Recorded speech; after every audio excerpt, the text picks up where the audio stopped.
Hello everyone, আমি Tanushree. Welcome to my channel. আজকে ভিডিওটা একটু অন্যরকম, পুরোটাই আলপনা নিয়ে। এই যে সিঁড়িটা দেখছো, এটা লক্ষ্মী পূজার সময় খড়ি মাটি দিয়ে পুরো সিঁড়িতে আলপনা দিয়েছিলাম। তোমরা সেটা আগের ভিডিওতে দেখেছো।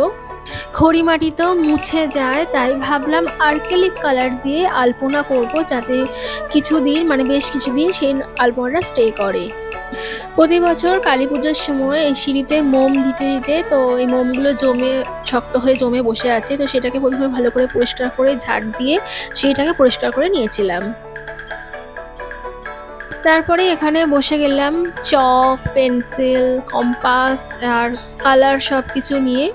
প্রথমেই পেন্সিল দিয়ে মানে চক পেন্সিল দিয়ে একটা ড্রয়িং করে নিয়েছি কীরকম কী আলপনাটা দেবো। তারপরে অ্যাক্রিলিক কালার দিয়ে সেই জায়গাগুলো ওয়ার্ক করে তার ওপর দিয়ে পেন্ট করতে বসেছিলাম।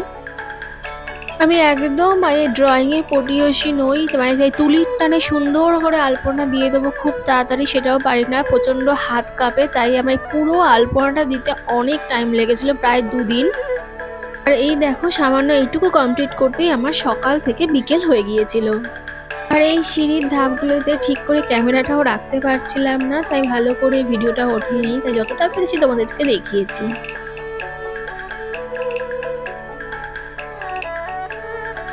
আর এই ছিল দেখো আমাদের সিঁড়ির ধাপের যে 2 সাইডে আলপনা দেওয়া, খুব সিম্পলের ওপরেই দিয়েছি।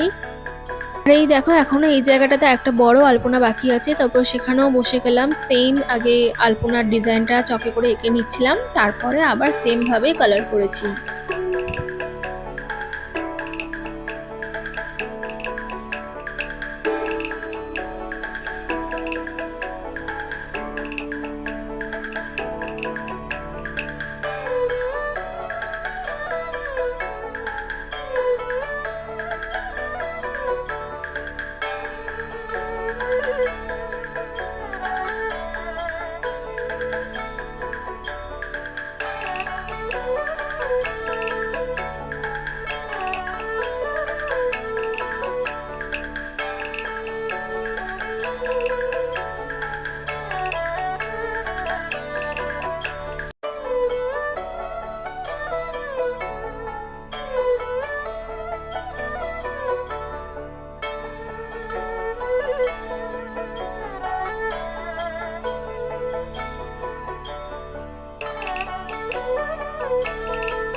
জানি সবটা দেখাতে গিয়ে ভিডিওটা অনেকটাই লেন্দি হয়ে গেছে। তো আমার এই আলপনাগুলো যদি তোমাদের ভালো লেগে থাকে তো একটা লাইক করে দিও। তো আজকের মতো এখানেই শেষ করছি, আবার দেখাবে নেক্সট ব্লগে। টাটা।